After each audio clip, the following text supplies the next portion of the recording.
Hello students, welcome back to your online video classes. बच्चों, हम लोग पढ़ रहे थे मोशन इन ए प्लेन और एक टॉपिक मेरे ख्याल से रह गया था that is uniform circular motion. Uniform circular motion, okay. Uniform circular motion, okay. हालांकि बच्चों, हम लोगों को सर्कुलर मोशन के बारे में तो एक पूरे चैप्टर में डिटेल में पढ़ना है। सिर्फ यूनिफॉर्म नहीं, नॉन यूनिफॉर्म सर्कुलर मोशन होगा तो भी क्या होगा, वो सारी चीज़ों के बारे में पढ़ना है। बट यहाँ पर यूनिफॉर्म सर्कुलर मोशन का केस आपके एनसीईआरटी में दे रखा है, तो इसी के लिए हम लोग इस चीज़ को इस चैप्टर में डिस्कशन कर रहे हैं, ठीक है। जैसे सपोज कर लो बच्चों, अगर कोई ऑब्जेक्ट एक सर्कुलर पाथ में घूमता है, अगर कोई ऑब्जेक्ट एक सर्कुलर पाथ में घूमता है तो वो अपना दोनों कोऑर्डिनेट्स चेंज करता है बच्चों, यानी कि एक्स कोऑर्डिनेट में भी उसके चेंजेस आते हैं और वाई कोऑर्डिनेट में भी उसके चेंजेस आते हैं, ठीक है। एक्स कोऑर्डिनेट भी उसका चेंज होता है और वाई कोऑर्डिनेट भी उसका चेंज होता है। So it is a case of two dimensional motion, ठीक है। It is a case of two dimensional motion, okay. अब यहाँ पर देखो, यूनिफॉर्म सर्कुलर मोशन का मतलब क्या होता है।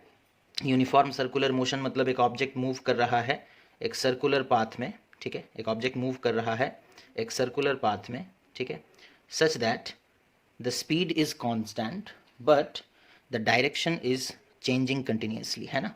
तो यहाँ पर जो वेलोसिटी होगा बच्चों, ठीक है, उसका वेलोसिटी का जो मैग्नीट्यूड है वो तो कांस्टेंट रहेगा, ठीक है। वेलोसिटी का जो मैग्नीट्यूड है वो कांस्टेंट रहेगा, लेकिन वेलोसिटी का जो डायरेक्शन है वो चेंज होता रहेगा। डायरेक्शन कीप्स ऑन चेंजिंग, ठीक है।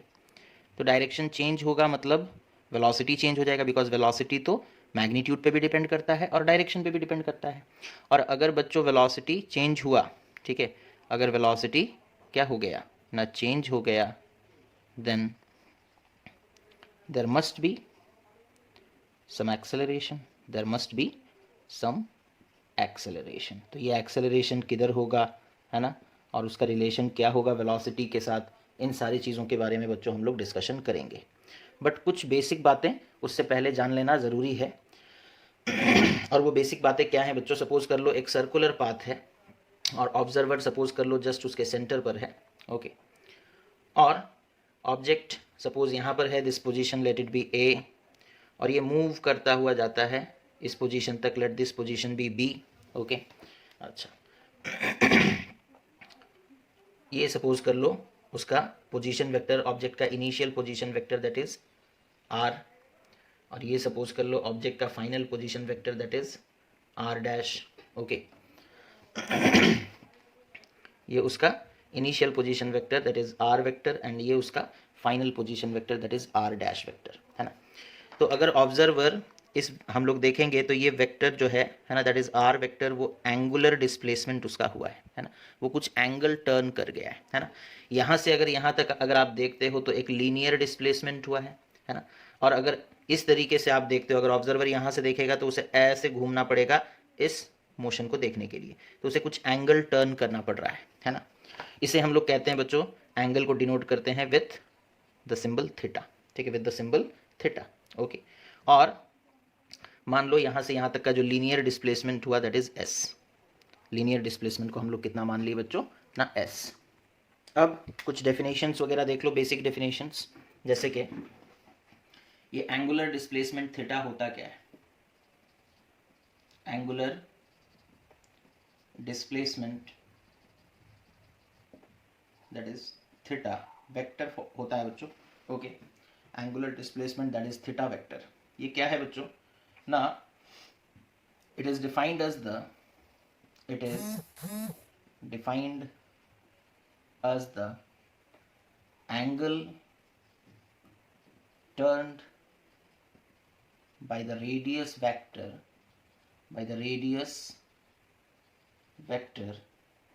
okay. It is defined as the angle turned by the radius vector, okay. Denote कैसे करते हैं बच्चों ना, denoted by, it is denoted by theta vector. तो ये एक वेक्टर क्वांटिटी है बच्चों, है ना, थीटा वेक्टर। अच्छा, it is measured in radiance, it is measured in radiance, okay. Degree में नहीं मेज़र करेंगे बच्चों, रेडियंस में मेज़र करेंगे। किस में मेज़र करेंगे? रेडियंस में, ओके। अच्छा, it is measured in radiance, okay. Again the direction क्या होगा? The direction of this vector, the direction of theta vector is, हम लोग बोल सकते हैं along the axis of rotation, along the axis of rotation, okay. ठीक है, तो जैसे सपोज कर लो बॉडी यहाँ पर है, मूव करके बच्चों यहाँ तक चला गया है ना। बॉडी स्टार्टिंग में पोजीशन ए पे था, फाइनली पोजीशन बी तक चला गया, तो जो एंगुलर डिस्प्लेसमेंट है उसका डायरेक्शन क्या होगा ना, राइट हैंड थंब रूल से हम लोग निकाल सकते हैं। Initial position vector R vector है बच्चों, final position vector R dash vector है। आप इनिशियल पोजीशन वेक्टर पर अपने फिंगर्स को ऐसे करके एक्सटेंड कर, मतलब कर लो अपने राइट हैंड को, ठीक है। थंब एक तरफ, बाकी सारे फिंगर्स एक तरफ, ऐसे ओपन पाम होना चाहिए। अपने राइट हैंड के जो बाकी फिंगर्स हैं एक्सेप्ट योर थंब, उन्हें प्लेस कर दो along the initial vector, initial position vector के अलोंग प्लेस कर दिए। Now curl it towards the final vector, ठीक है। तो हमारा थंब किधर पॉइंट कर रहा है बच्चों ना, अपवर्ड। दैट मीन्स जो एंगुलर डिस्प्लेसमेंट है उसका डायरेक्शन किधर है ना, परपेंडिकुलरली अपवर्ड। या फिर स्क्रू रूल से निकाल सकते हो, स्क्रू एक रख दो यहाँ पर, ठीक है। बॉडी कहाँ से कहाँ गया, ए से बी, तो स्क्रू को ऐसे ऐसे घुमाओ, ऐसे ऐसे घुमाओगे स्क्रू ऊपर आएगा। दैट मीन्स डायरेक्शन किधर होगा एंगुलर डिस्प्लेसमेंट का ना, means outward, outward of the board, outward of the board, okay. तो ये हो गया बच्चों। अब देखो इन सारे चीज़ों के बारे में हम लोगों को काफ़ी डिटेल में डिस्कशन करना है जब हम लोग सर्कुलर मोशन के बारे में पढ़ेंगे, है ना। अभी जितना ज़रूरत है बस उतना ही बताया जा रहा है, ओके। तो ये हो गया एंगुलर डिस्प्लेसमेंट, है ना। ये क्या हो गया? Angular displacement, okay. अच्छा, अब इसका रिलेशन आप लोग पहले भी पढ़ चुके हो बच्चों, जब हम लोग मैथमेटिकल टूल्स के बारे में पढ़ रहे थे, है ना। जब हम लोग मैथमेटिकल टूल्स के बारे में पढ़ रहे थे तब हम लोगों ने कुछ कुछ डिस्कशन किया था। जैसे कि अगर हमसे कोई पूछेगा what is the relation between linear displacement and angular displacement, linear displacement and angular displacement, ठीक है। तो हम लोग स्टार्टिंग में याद करो, जब हम लोग इस तरीके का एक थीटा का वैल्यू जब रेडियन में निकालते थे तब हम लोगों ने एक रिलेशन पढ़ा था, है ना।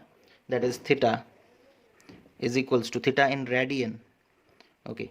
Theta in radian is equal to arc upon radius, है ना, आर्क अपॉन रेडियस। तो theta will be equal to, यहाँ से यहाँ तक का जो लेंथ है मान लेते हैं उसे ए बी, या फिर एस, डिस्प्लेसमेंट तो हम लोग एस बोले हैं, that is S by radius, suppose कर लो capital R. So theta is equals to S upon R, और we can say that S is equals to R theta, S is equals to R theta. So what is S, students? This is the linear displacement, and how it is related to angular displacement? Now it is r times of angular displacement, it is r times of angular displacement, okay। अच्छा ये एक चीज़ हो गया। उसके बाद angular velocity, okay. जैसे linear displacement होता है तो लीनियर वेलोसिटी हम लोग निकालते हैं, है ना। उसी तरीके से एंगुलर डिस्प्लेसमेंट का एंगुलर वेलोसिटी भी निकालेंगे, और उसका सिंबल क्या होगा वो भी देखेंगे, ठीक है। नेक्स्ट दैट इज, देखो तो नेक्स्ट टर्म है दैट इज एंगुलर वेलोसिटी, ठीक है। एंगुलर वेलोसिटी सिंबल यूज किया जाता है बच्चों ओमेगा, है ना। What is the name of this symbol? It is omega, okay. तो डिफाइन कैसे करेंगे ना angular velocity omega? It is defined as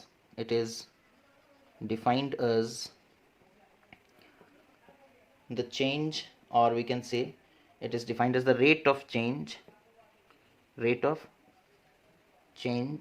of angular displacement, okay, rate of change of angular displacement। Suppose कर लो body यहाँ पर था और move करते करते यहाँ पर चला गया, ठीक है। और सपोज कर लो जो एंगल, या फिर इस तरीके से आप समझ लो कि यहाँ जब था तो एंगल 0 था, अगर ये इसी को हम लोग रेफरेंस लाइन मान लेते हैं, तो अभी एंगल 0 है और वो कुछ एंगल टर्न किया, let that angle be delta theta. ठीक है, चेंज को लिखना चाहते हैं, इसी के लिए हम डेल्टा वाला सिंबल यूज़ करें, दैट इज़ डेल्टा थीटा। और यहाँ से यहाँ जाने में उसे सपोज टाइम लगा है डेल्टा टी। ठीक है, तो बच्चों एंगुलर वेलोसिटी जो होगा, है ना, उसे हम लोग कैसे लिखेंगे ना, angular velocity will be equal to delta theta upon delta T. ठीक है, अब आपको पता है जब थोड़ा ज़्यादा अमाउंट का चेंज होता है एंगल, है ना, तो हम लोग डेल्टा सिंबल यूज़ करते हैं, और अगर बहुत कम अमाउंट का चेंज होगा, बहुत कम समय में अगर हम लोग उस चीज़ को ऑब्जर्व करेंगे तो जो चेंजेस होंगे वो बहुत ही स्मॉल होंगे। अच्छा, ये जो ओमेगा निकल कर आ रहा है ये एक एवरेज वैल्यू है, जैसे हम लोग एवरेज वेलोसिटी पढ़ते थे उसी तरीके से एवरेज एंगुलर वेलोसिटी। ओके, अच्छा, ये वेक्टर क्वांटिटी है डेल्टा थीटा। ओके, सिमिलरली बच्चों अगर हम लोग इंस्टेंटेनियस निकालना चाहें, ठीक है, ओमेगा इंस्टेंटेनियस मतलब कि delta T tends to zero, delta T tends to zero मतलब बहुत ही छोटा होगा डेल्टा टी का वैल्यू। तो वहाँ पर हम लोग कैसे लिखेंगे ना, omega instantaneous that is angular velocity, instantaneous angular velocity is nothing but D theta by D T, है, D theta by D T. Okay, तो अब तक तो आप लोग समझ गए होंगे, अगर एक एप्रिसिएबल अमाउंट ऑफ टाइम है तो फिर मतलब हम लोग डेल्टा थीटा और डेल्टा टी यूज़ करेंगे, और if the time is very very small that is at a particular instant, then we will use the differentiation form, that is d theta by what, dt. Okay, now what is the relation between linear velocity and angular velocity? Okay, linear velocity और angular velocity के बीच में relation क्या है? Okay, that is the relation between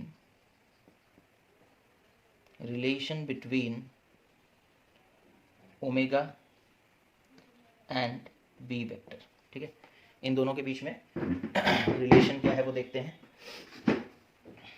okay, अब यहाँ देखो, suppose कर लो एक अलग से डायग्राम बना लेते हैं।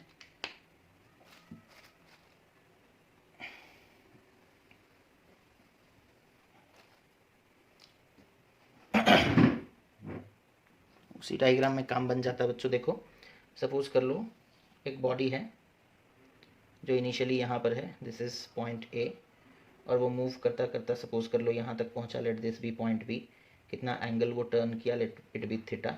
ओके, अच्छा, अब यहाँ देखो हम लोग एंगुलर वेलोसिटी और लीनियर वेलोसिटी के बीच में क्या रिलेशन है वो फाइंड आउट करने वाले। अच्छा, रेडियस कितना है ना, सपोज कर लो आर। ओके, रेडियस कितना है ना आर, सिर्फ मैग्नीट्यूड बता रहे बच्चों, है ना। ओके, तो देखो यहाँ पर late the body moves from A to B, let the body moves from A to B with linear velocity b vector. Okay, and let the angular displacement be theta, let the angular displacement be theta.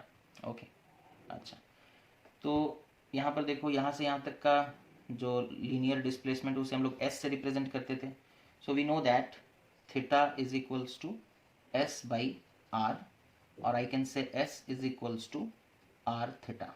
इसे equation number 1 बना देते हैं। ठीक है, अच्छा, अब क्योंकि बच्चों यूनिफॉर्म सर्कुलर मोशन में आपको पता है स्पीड तो कांस्टेंट रहता है, स्पीड कांस्टेंट रहता है, तो a से लेकर के b तक का जो लीनियर डिस्प्लेसमेंट है, ठीक है, a से लेकर के b तक का जो लीनियर डिस्प्लेसमेंट है उसे हम लोग कैसे लिख सकते हैं ना, एक मतलब ऐसे भी लिख सकते हैं कि सिंस ए बी जो लेंथ है a से लेकर के b तक का उसे हम लिख सकते हैं that is speed into time, है ना, दैट इज v, सिर्फ मैग्नीट्यूड लेंगे वेलोसिटी का मैग्नीट्यूड कांस्टेंट होता है। ठीक है, और सपोज कर लो टाइम कितना लगा है t, तो v इंटू टी। ओके, ये हो गया बच्चों दूसरा इक्वेशन। ओके, अब उसके बाद अब ये s और ये ए बी दोनों तो सेम ही चीज़ है, s is nothing but the linear displacement, A B is nothing but the linear displacement. Okay, so both the things are same. Okay, तो हम लोग यहाँ पर रिलेट करेंगे, that is from equation 1 and 2 we can say that r theta S is equals to AB, or we can say that R theta is equals to V into T. Okay, अच्छा, उसके बाद और we can say that V is equals to R theta by T, है ना। अच्छा, theta by T क्या होता था बच्चों? Theta by T is nothing but angular velocity, है ना। Theta by T is nothing but angular velocity. तो हम यहाँ लिख सकते हैं V is equals to R omega, है ना। सिर्फ मैग्नीट्यूड हम लोग यहाँ पर लिख रहे हैं बच्चों, है ना। V is equals to R omega. तो वेलोसिटी, लीनियर वेलोसिटी और एंगुलर वेलोसिटी के बीच में रिलेशन क्या है ना? V is equals to R omega, और I can say that omega is equals to V by R। Okay, ऐसे भी लिख सकते हैं। ओके, तो इतना जानने के बाद बच्चों अब हम लोग आगे बढ़ते हैं और बात करते हैं जिस टॉपिक के बारे में हम लोगों को खास करके पढ़ना है, that is uniform circular motion में एक्सेलरेशन का जो डिराइवेशन है वो हमें करना है और उसके डायरेक्शंस वगैरह भी बताने हैं। ओके, तो अब देखो, उसी तरीके से अगर आपको कोई पूछेगा एंगुलर एक्सेलरेशन क्या होगा, तो एंगुलर एक्सेलरेशन मतलब rate of change of angular velocity, है ना। Rate of change of angular velocity. Okay, अच्छा, अब यहाँ देखो, यूनिफॉर्म सर्कुलर मोशन का केस हम लोग स्टडी कर रहे हैं बच्चों, है ना। सपोज कर लो इस तरीके से एक सर्कुलर पाथ है और इस सर्कुलर पाथ में सपोज कर लो एक बॉडी मूव कर रहा है। इनिशियली सपोज कर लो वो पॉइंट ए पर है, suppose this is the centre of that path. Okay, this point is A, और यहाँ पर उसका जो वेलोसिटी वेक्टर है let it be v1, and after some time it has reached this point, ठीक है। Let this point be b, और यहाँ पर जो उसका वेलोसिटी वेक्टर है लेट इट बी v2, ठीक है। Let it be v2, okay, ये v2 वेक्टर और ये v1 वेक्टर, है ना। अच्छा, यहाँ पर जो एंगल वो टर्न किया उसे सपोज हम लोग कहते हैं डेल्टा थीटा, ठीक है। उसे हम लोग क्या कहते हैं? Delta theta. अब ये जो रेडियस है इस पॉइंट का नाम ओ दे देते हैं बच्चों। रेडियस कितना है? Let it B r। तो रेडियस तो कांस्टेंट रहेगा, है ना। रेडियस क्या रहेगा? कांस्टेंट रहेगा। ओके, अच्छा, अब यहाँ पर देखो बच्चों, तो हम लोग कंसिडर करेंगे एक बॉडी जिसका मास ऑब्वियसली m है, ठीक है, और वो एक सर्कुलर पाथ में घूम रहा है जिसका रेडियस r है, ठीक है। हम लोग फोर्स भी निकाल सकते हैं। अच्छा, यहाँ पर जो फोर्स एक्ट करता है बच्चों, उसे याद होगा, उसे हम लोग सेंट्रीपिटल फोर्स कहते हैं, ठीक है। एक ऐसा फोर्स जो मतलब वेलोसिटी का स्पीड ना चेंज करे लेकिन डायरेक्शन चेंज करे, और सर्कुलर पाथ के केस में तो वो सेंटर की तरफ एक्ट करता है। ये चीज़ भी हम लोग पढ़े हैं, ठीक है। अच्छा, अब यहाँ देखो तो हमारे हिसाब से बॉडी कहाँ से कहाँ मूव कर रहा है बच्चों? ए से लेकर के बी तक मूव कर रहा है, और सपोज ए से लेकर के बी तक उसे जाने के लिए टाइम कितना लगा ना? टाइम टेकन कितना है? Delta T. टाइम टेकन कितना है ना? Delta T. एंगुलर डिस्प्लेसमेंट कितना हुआ है? एंगुलर डिस्प्लेसमेंट कितना हुआ है ना? डेल्टा थीटा, ठीक है। एंगुलर डिस्प्लेसमेंट कितना हुआ है बच्चों? Delta theta. अच्छा, यहाँ पर एक चीज़ देखो, क्योंकि यूनिफॉर्म सर्कुलर मोशन का केस है बच्चों, तो v1 वेक्टर का मैग्नीट्यूड अगर निकालेंगे तो वो v2 वेक्टर के मैग्नीट्यूड के बराबर होगा, है ना। और उसे सपोज कर लो हम लोग v कहते हैं। क्या कहते हैं? v, ठीक है। मैग्नीट्यूड तो सेम रहेगा, स्पीड चेंज नहीं होगा। ओके, तो यहाँ पर क्या हो रहा है ना? वेलोसिटी जो चेंज हो रहा है बच्चों, वो दरअसल किसके वजह से चेंज हो रहा है ना? डायरेक्शन चेंज होने की वजह से वेलोसिटी चेंज हो रहा है। अदरवाइज मैग्नीट्यूड वाइज दोनों सेम है, मैग्नीट्यूड वाइज दोनों सेम है, ठीक है। तो अब हम लोग क्या करेंगे बच्चों ना?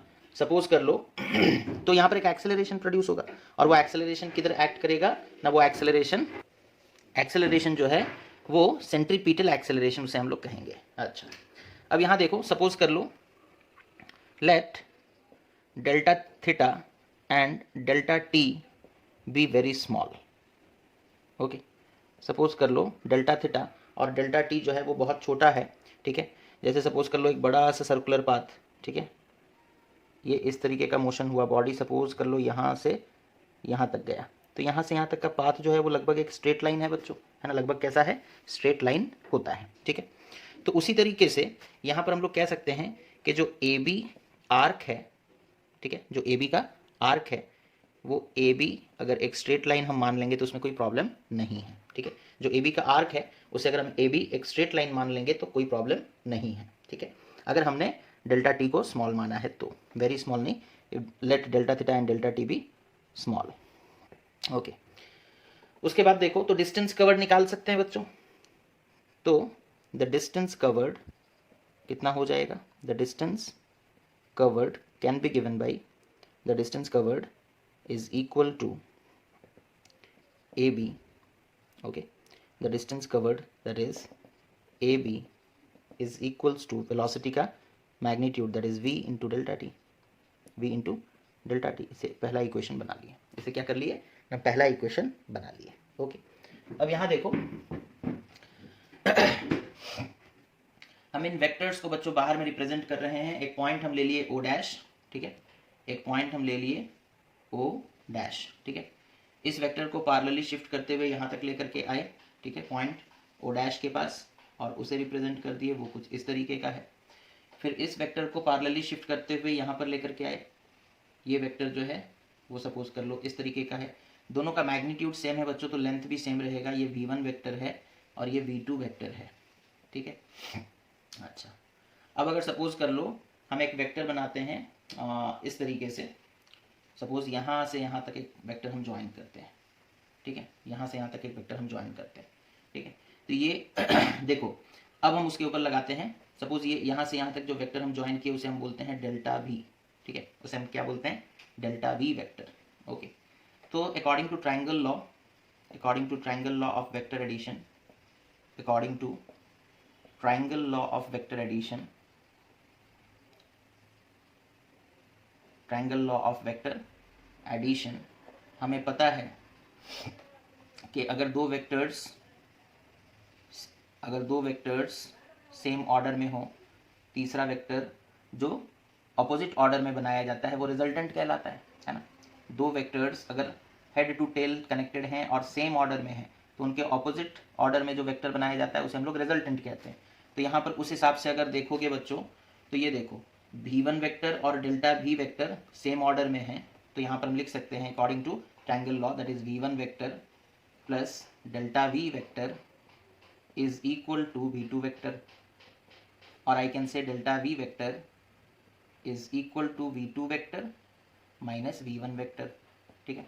And v2 vector minus v1 vector वो तो हमें पता ही था कि चेंज इन वेलोसिटी, इसलिए हमने पहले से ही उसका नाम दे दिया डेल्टा v वेक्टर, ओके। आप चाहो कुछ और भी दे सकते हो, but it will represent the change in velocity, it will represent what, the change in velocity, okay. अच्छा, अब उसके बाद बात करेंगे सेंट्रीपिटल एक्सेलरेशन का। तो चेंज इन वेलोसिटी कितना है, v2 vector minus v1 vector. अच्छा हाँ, एक चीज़ तो हम बताना भूल ही गए कि यहाँ पर देखो अगर ये तुम्हारा जो मतलब रेडियस वेक्टर यहाँ पर था और यहाँ पर जो फाइनल रेडियस पोजीशन वेक्टर है, उन दोनों के बीच में अगर एंगल थीटा है तो v2 और v1 के बीच में भी बच्चों एंगल थीटा ही रहेगा, v2 और v1 के बीच में भी एंगल थीटा ही रहेगा। ये कैसे ना, ये देखो अगर सपोज कर लो दो लाइन्स हैं इस तरीके से, एक लाइन ऐसा दूसरा लाइन ऐसा, ठीक है, दो लाइन्स हैं इस तरीके से, इनके बीच में अगर एंगल थीटा है तो अगर हम इससे एक परपेंडिकुलर बनाते हैं और इस लाइन पर एक परपेंडिकुलर बनाते हैं, ठीक है, तो इन दोनों के बीच में भी एंगल थीटा ही रहता है। If the angle between two lines is theta then the angle between their perpendiculars will also be equal to theta, ठीक है। तो ये ज्योमेट्री का बात है, ठीक है, इसे तुम लोग खुद से भी ट्राई करके समझ सकते हो, ओके। अच्छा, तो इतना हो गया बच्चों, चेंज इन वेलोसिटी हम लोग निकाल लिए, that is v2 minus v1, है ना, v2 vector minus v1 vector, okay. अच्छा, अब उसके बाद देखो, अब थोड़ा सा देखो इस तरफ,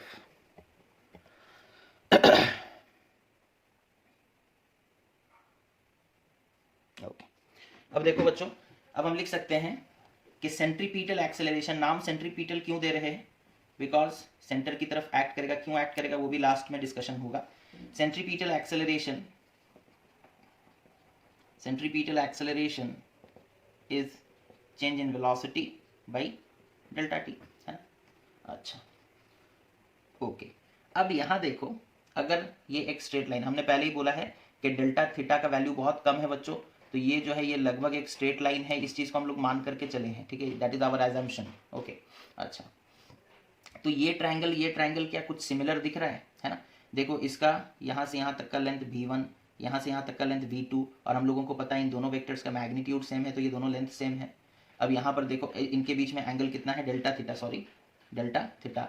यहाँ पर देखो ये रेडियस, ये भी रेडियस, और उनके बीच में एंगल कितना है ना, डेल्टा थीटा। तो बेस एंगल्स भी सेम होंगे, ये एंगल और ये एंगल भी सेम होगा, तो ये दोनों ट्राइंगल क्या हो गए, सिमिलर हो गए, ठीक है। अच्छा, इनका भी नेमिंग कर देते हैं, सपोज ये ओ डैश, ठीक है, और ये स्मॉल ए, और सपोज कर लो ये स्मॉल बी, ठीक है, small A and small B. तो हम कह सकते हैं नाउ द ट्राइंगल, यहाँ पर देखो ओ ए बी, ठीक है, is similar to triangle O dash A B, ठीक है, ओ डैश ए बी, ठीक है। तो सिमिलैरिटी ऑफ ट्राइंगल्स आपने पढ़ा होगा बच्चों, उस हिसाब से अब हम लिख सकते हैं hence that is A B by capital A B is equal to O dash A by O A, that implies A B by, ये जो कैपिटल ए बी है इसका लेंथ, इसका वैल्यू हम लोग पहले ही निकाल चुके हैं, that is v delta t, v delta T is equal to A B, ये जो ए बी है ना, this is nothing but change in velocity, और जिसे हम सपोज कर लो v से रिप्रेजेंट करते हैं, v बाई ओ ए, ओ ए क्या है बच्चों, that is nothing but the radius, that is nothing but the radius, okay. तो इतना हो गया। अच्छा, अब यहाँ पर देखो, अब इस v को हम ले जाकर इधर मल्टीप्लाई कर देंगे बच्चों, है ना, इस v को हम लोग ले जा करके इधर मल्टीप्लाई कर देंगे, तो डैट इम्प्लाइज हम लिख सकते हैं A B by delta T is equal to we square by r, A B by delta T is equals to we square by are, okay. अब यहाँ एक चीज़ नोट करो कि सेंट्रीपिटल एक्सेलरेशन हम लोग क्या लिखे, डेल्टा बी वेक्टर। अच्छा, delta V is nothing but A B, है ना, तो यहाँ हम लिख दे A B by delta T, है ना। तो यहाँ पे देखो A B by delta T is nothing but centripetal acceleration, okay, it is equals to we square by R, तो ये रिलेशन निकल कर आया, ठीक है। तो सेंट्रीपिटल एक्सेलरेशन जो है बच्चों, उसका फॉर्मूला क्या निकल कर आ रहा है ना, that is we square by are, okay. Centripetal acceleration का फॉर्मूला क्या निकल कर आ रहा है, that is we square by r. पहले इतना नोट कर लो, फिर और डिस्कशन थोड़ा सा करना है, ओके, फाइन, ओके बच्चों। देखो फिर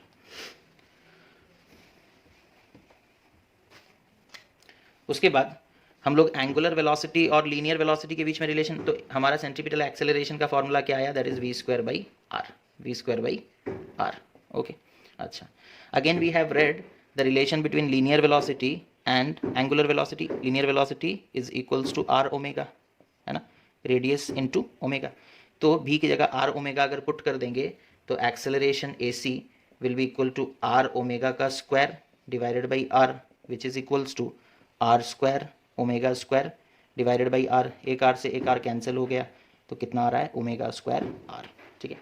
तो सेंट्रीपिटल एक्सेलरेशन अगर एंगुलर वेलोसिटी के टर्म्स में लिखेंगे तो it will be omega square r, ठीक है। सेंट्रीपिटल एक्सेलरेशन अगर ओमेगा स्क्वायर के टर्म्स, ओमेगा के टर्म्स में लिखेंगे तो it will be omega square r, okay. अच्छा, ये कुछ रिलेशंस हो गए बच्चों, और फाइनली हम लोग बात करेंगे एक्सेलरेशन का डायरेक्शन, है ना। फाइनली हम लोग बात करेंगे what will be the direction of acceleration, ठीक है। अच्छा, अब यहाँ देखो डायग्राम पे वापस से आते हैं। This is our circular path, okay, this is our circular path suppose, okay. अच्छा, और बॉडी जो है वो सपोज कर लो इनिशियली ये सेंटर हो गया, ठीक है, और बॉडी सपोज इस तरीके से मूव किया, यहाँ पहुँचा, ठीक है। अच्छा, वेलोसिटी इस तरीके से टेंजेंट होता है ना, तो एक्सेलरेशन किधर एक्ट करेगा, ये तो v1 वेक्टर हो गया, यहाँ पर इस तरीके से हम लोग अगर चाहेंगे तो v2 वेक्टर निकाल सकते हैं, है ना।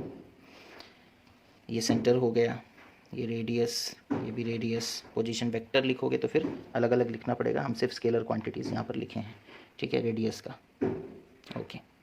अब यहाँ देखो बच्चों, सेंट्रीपिटल एक्सेलरेशन जो है, या फिर यहाँ पर जो एक्सेलरेशन है यूनिफॉर्म सर्कुलर मोशन में, ठीक है, यूनिफॉर्म सर्कुलर मोशन में जो एक्सेलरेशन है वो सेंटर की तरफ है। ऐसा क्यों? ऐसा इसलिए बच्चों, हम लोग उसे थोड़ा कॉन्ट्राडिक्टरी मेथड से समझते हैं कि हमें पता है कि v1 का जो मैग्नीट्यूड है और v2 का जो मैग्नीट्यूड है वो सेम है ना। v1 और v2 का जो मैग्नीट्यूड है वो सेम है। दैट मीन्स वेलोसिटी वेक्टर के डायरेक्शन में कोई एक्सेलरेशन नहीं हो रहा। अगर इस डायरेक्शन में कोई एक्सेलरेशन होता तो वेलोसिटी चेंज होता, है ना। दैट मीन्स कि ये एंगल 90 डिग्री अगर होगा, ठीक है, ये एंगल अगर 90 डिग्री होगा बच्चों, ठीक है, सपोज कर लो इस डायरेक्शन में अगर एक्सेलरेशन, एक पल के लिए मान लो इधर ही एक्सेलरेशन एक्ट कर रहा है, तो इस डायरेक्शन में एक्सेलरेशन का कंपोनेंट कितना होगा, एंगल कितना है थीटा, तो अलोंग दिस डायरेक्शन एक्सेलरेशन का कंपोनेंट कितना होगा, that is AC cos 90 degree, it is equals to 0। और यही तो हो रहा है ना, यही तो हो रहा है बच्चों कि इधर जो एक्सेलरेशन का कंपोनेंट है वो 0 है, दैट इज वाई मतलब कोई क्या बोल सकते हैं उसे, वेलोसिटी इसी वजह से चेंज नहीं हो रहा। अगर एक्सेलरेशन इधर एक्ट करता, अगर एक्सेलरेशन मान लो इस तरफ एक्ट करता तो उसके दो कंपोनेंट होते, है ना।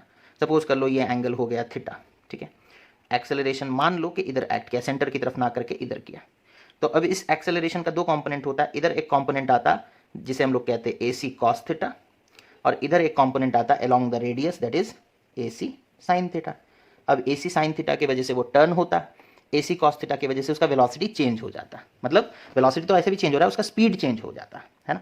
बट यहाँ पर यूनिफॉर्म सर्कुलर मोशन में हम लोगों को पता है कि वेलोसिटी का जो मैग्नीट्यूड है वो कांस्टेंट है, मतलब ये वाला कंपोनेंट 0 है, that is AC cos theta वाला कंपोनेंट 0 है, और वो तभी पॉसिबल है जब अगर cos का वैल्यू थीटा का वैल्यू 90 डिग्री होगा। दैट मीन्स जो एक्सेलरेशन एक्ट कर रहा है डेफिनेटली वो किधर एक्ट कर रहा है, what is the direction of that acceleration, ना it is along the radius towards the centre, ठीक है। तो एक्सेलरेशन जो है वो किधर एक्ट कर रहा है, ना along the radius towards the centre, okay. ये सिर्फ यूनिफॉर्म सर्कुलर मोशन में होता है बच्चों, और नॉन यूनिफॉर्म होगा तो सेंटर की तरफ एक्सेलरेशन एक्ट करेगा नहीं, ठीक है।